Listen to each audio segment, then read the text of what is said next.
I'm Ruth Gledhill, religion correspondent of The Times, and I'm here in this beautiful Nicholas Hawksmoor church built in the 18th century. It's 150 years after the ritualism riots, but today the church is going through new traumas of its own.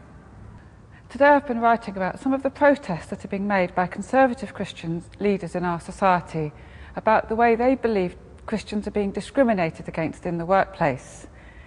In the latest, Lord Carey, the former Archbishop of Canterbury, wants Court of Appeal judges chosen on the basis of their religious allegiance to hear cases to do with religious discrimination.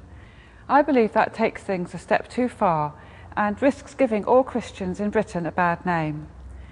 I believe that the majority of Christians are liberal Christians who fear, like me, their faith being hijacked in the name of a fundamentalist creed which wants to ally itself with right-wing doctrines, both in the political and the Christian sense.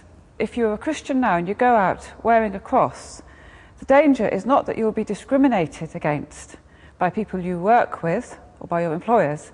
The danger is that you will be seen and perceived as one of these kind of fundamentalists, these people who are hijacking the Christian faith for their own political agendas.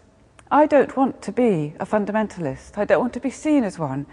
I don't want to feel embarrassed that when I say I'm a Christian, that I'm then loaded with all these extremist views.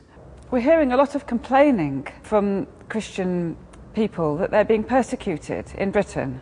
This is absolute nonsense. Christians are not being persecuted. The victims in Britain are the poor and the deprived. The victims are Muslims who are suffering from Islamophobia, and there is still anti-Semitism. Christians are victims, however, in places like Nigeria, where there's just been a terribly bloody massacre in Jos. Christians are the victims in other parts of the world, where they suffer their lives, they lose their lives because of their faith. To try and pretend that we in Britain, we Christians in Britain, are somehow suffering persecution on a par with them, makes me feel ashamed to be a Christian.